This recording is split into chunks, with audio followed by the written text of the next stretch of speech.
Hello and welcome back. I hope you're all well. Now I'm going to do that job I've been trying to do for a while, and that's our lower fridge vent which came off on our last trip home. We arrived at the storage and realised it fell off some way on the journey, and the actual lug has broken off. I'll show you the piece that's broken off on the new one. So I've ordered a new one. Now, the cheapest place I could find it was on Leisure Shop Direct. And this is what I've bought. So it's the Dometic, the proper one. It's an LS200, you can see that there. And this is the vent for it. So it comes with some obviously destructions in there. It's got a winter cover, which is quite a good bonus. And this is the actual vent itself. So that's the vent that fell off and we lost. And this is the casing. Now, the thing that's snapped off on the casing is this bit here. On the other casing on the outside, that's the bit that's snapped off. So I can, if I wanted to, probably, because there's a hole there, put that on with a cable tie. But I want to make sure it's right, so I'm going to do the whole frame. What I'm going to do is, I'll show you outside and offer it up. I'm just going to put this in front just to make sure it's the right size. It should be the right size because it's the same one for our Dometic fridge, which is the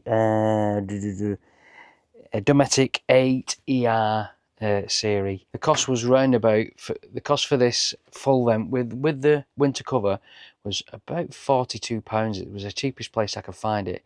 They find it other places 60 odd quid, but this was 40 odd quid, which was, I think, was quite reasonable. And the only thing that came with that was about £6 postage or something like that. So I think it was about £47 in total. Right, so I'm just going to offer it up and just make sure it's definitely the right one. Obviously you can see I've got it covered up there with some tape.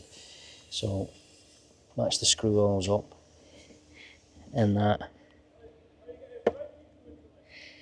is spot on. That's in the right place. So the idea first is to set this one off and then put the new one in. So you can see there that the lug is completely snapped off, and that's what the issue was, and that's why we lost it. So there's all these screws here, just undo those, and then there's just going to cut round the silicone, and it might be a gasket, but we'll get that off and clean it up. Right, so I've been scraping at it now for about, I don't know, about 15 minutes. Now there is a paper gasket. There's some sort of paper gasket underneath this, but what you can just see the remnants of the gasket there. So I'm just scraping all this off all around here, just very carefully, and then I'm going to clean it all up, and then we can silicone the new one in. And surprisingly, I would have thought there would have been there's a bead of silicone around the edge here, but as it oversits the lap, I thought there would have been a bead of silicone across this section here. That's where the body is of the van, but there's not. So I might just put that in. I mean, if it's in around the outside, it's not going to get in the inside, is it? But I just might put some in just as a precaution measure in these bits here. So we'll see how we get on. So I'll just keep scraping and cleaning. I'll show you when it's all done, cleaned up. Right, so that's the aperture all cleaned up now. This is the new outer frame, and that's going to silicone in there like that. I'm just thinking about it. I don't need to do around these edges because looking at it, the sides don't actually touch.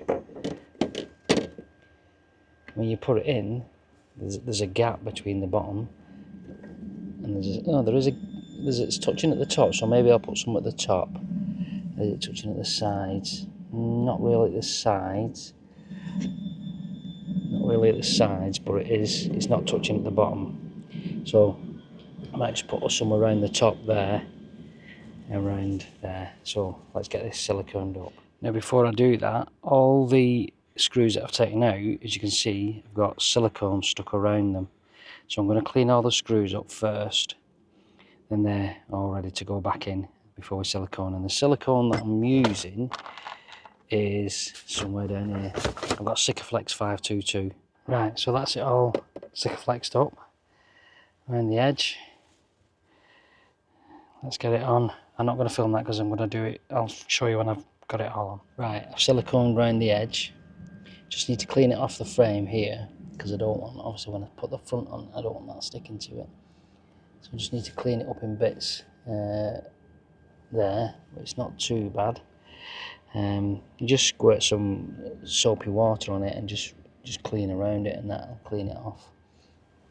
So I'll just clean it up a little bit more, and then we'll put the front on it, and then that'll be the job done. So that's it completed. I just need to stick the grill on now. So it just slides in that way.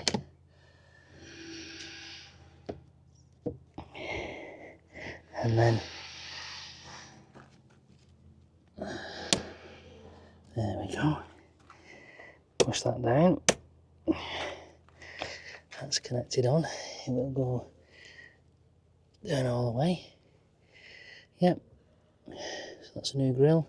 Just needs a bit of clean up round here. It's not too bad. All job done. Let's go and let's go inside now. Right, so that's another job done. Hardest bit with that was taking all the silicone off the old screws, but other than that, it wasn't too bad. It looks, the top one looks a bit disgusting now because the bottom one's nice and clean. But we're not going to get rain hopefully for the next couple of days. So that's why I needed to get it done today. Right, another job done. Thanks for watching. You take care, and I will see you soon. Bye bye.